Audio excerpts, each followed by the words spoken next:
Buenas, mi nombre es Federico Melo y les voy a contar un poco cómo escribimos estas estructuras de control en lenguaje de programación.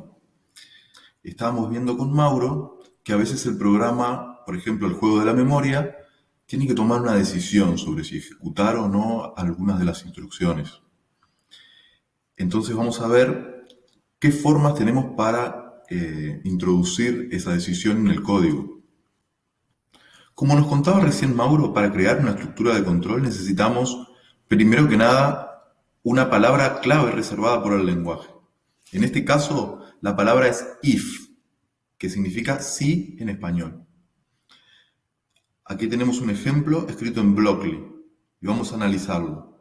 Aquí tenemos la estructura donde dice sí y lo que encaja acá es la condición. En este caso dice si la imagen 1 es igual a la imagen 2. Entonces, lo que va a hacer es el bloque de código con nuestras instrucciones. En este caso, pusimos una sola instrucción que dice imprimir, print, levantar las dos fichas. Esto lo que va a hacer es devolver en la consola. ¿Vieron? En la consola esa pantalla negra con la cual podemos interactuar con la computadora, ¿sí? Sin necesidad de una interfaz gráfica.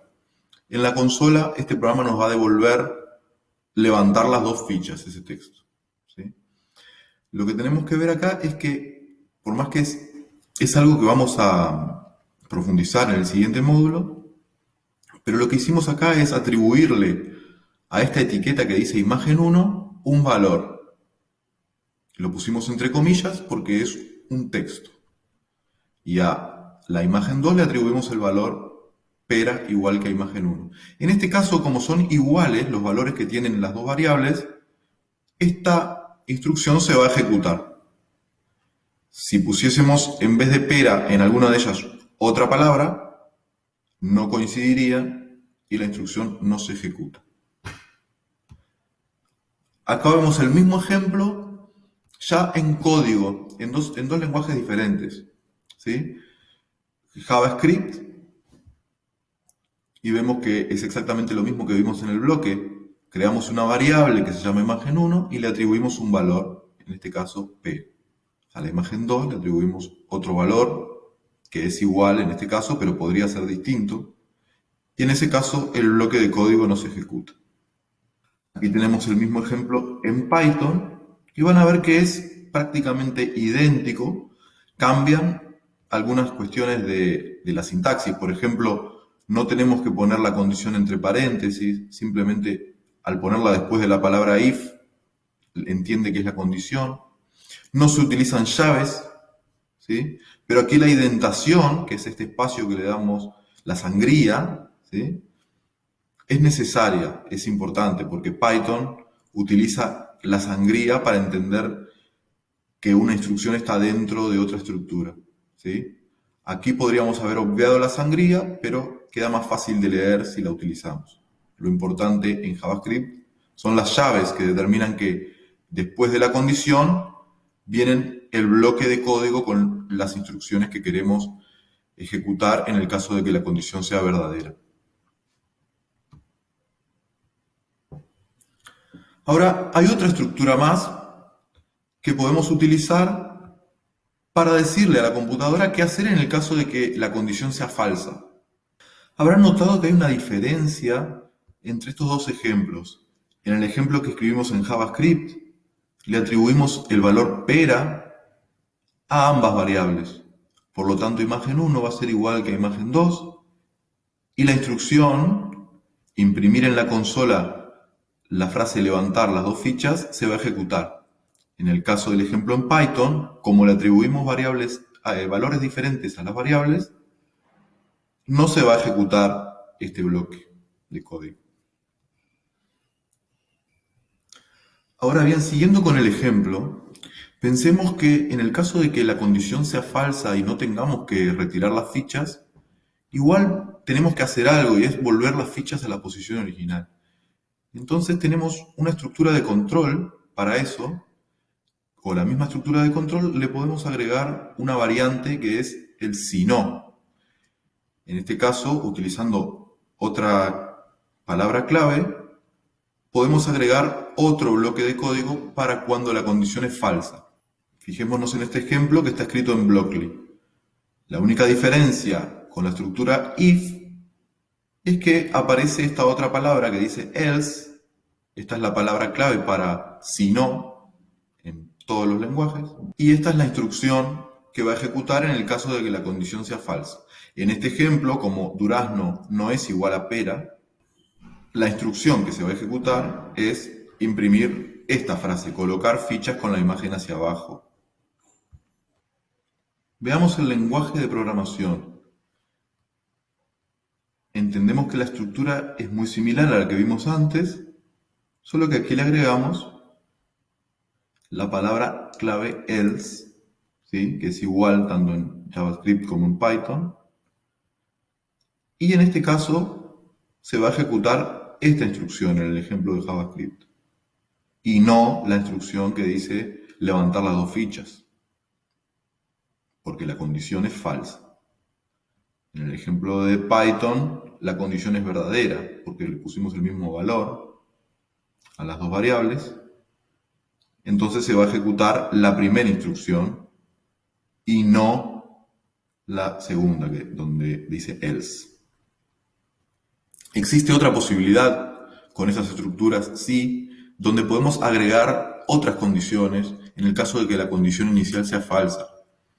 Para eso tenemos que escribir la palabra clave else if. Son dos palabras, pero juntas significan que el siguiente bloque de código se va a ejecutar si otra condición es verdadera.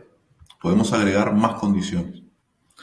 Por último, tenemos otro tipo de estructura que podemos usar para cuando un código se tiene que repetir una y otra vez. Los bucles, loop en inglés, son estructuras que permiten repetir una y otra vez el mismo código un número determinado de veces. ¿Cuántas veces se va a repetir ese código? Depende siempre de una condición. Por lo tanto, esta estructura también es una estructura condicional. Fíjense en este ejemplo. Vamos a repetir mientras hay fichas en el tablero. Dentro de esta estructura repetir, colocamos la decisión que veníamos viendo. Si las dos fichas son iguales, las levantamos. Si no, las volvemos a colocar en el tablero boca abajo. Y otra vez volvemos a jugar. En este ejemplo que está escrito en Blockly, ven que creamos una variable, fichas, y le atribuimos un valor. En este caso el número 20. Y aquí viene la estructura, que es este bloque verde, la estructura, el bucle. En este caso es un bucle tipo while. Esta palabra clave significa mientras. Y mientras una condición sea verdadera, va a ejecutar una vez más el bloque de código que tiene adentro. Cuando empiece el programa, fichas va a equivaler a 20. Por lo tanto, va a ejecutar, esta condición es verdadera y va a ejecutar todo este bloque de código. Vamos a ver una imagen. Fíjense que aquí agregamos una función del lenguaje que significa obtener una entrada, es decir, preguntarle al usuario, hacerle alguna pregunta al usuario para que pueda devolvernos una entrada en el teclado. Y el mensaje para la pregunta dice: levanta una ficha, ¿qué ves? ¿No? En este caso el programa nos preguntaría 2 veces qué vemos en una nueva ficha que levantamos. Y luego, si la imagen que vimos al principio es igual a la imagen que vimos después, vamos a imprimir la frase levantar las dos fichas. Y además agregamos una instrucción que cambia el valor de la variable fichas, que es la que nos genera la condición. Esto es muy importante. ¿Qué pasaría si no colocamos esta instrucción donde le restamos 2 a la variable fichas? ¿Sí? En el caso de que tenemos que levantar las dos fichas. Si no tenemos en ningún lugar del bloque while, de la estructura while, no tenemos ninguna instrucción que altere la variable fichas, esta condición no va a dejar nunca de ser verdadera. Por último, aquí tenemos el bucle escrito en 2 diferentes lenguajes de programación. Decíamos que hemos puesto una estructura de control, la estructura if-else, dentro de la estructura while. Y aquí podemos ver cómo esa estructura queda de manifiesto utilizando la indentación, ¿sí? El sangrado. Esto quiere decir que nosotros podemos anidar, y esa es la palabra que se utiliza, podemos anidar estructuras, unas estructuras dentro de otras. En este caso, cada vez que repita el bucle, va a recurrir a la estructura if para tomar cierta decisión, por ejemplo, si alterar o no la variable fichas. Y bueno, esto ha sido todo. Esperamos que este recorrido rápido por las estructuras de control haya resultado claro y les sirva para realizar el siguiente desafío. Hasta la próxima.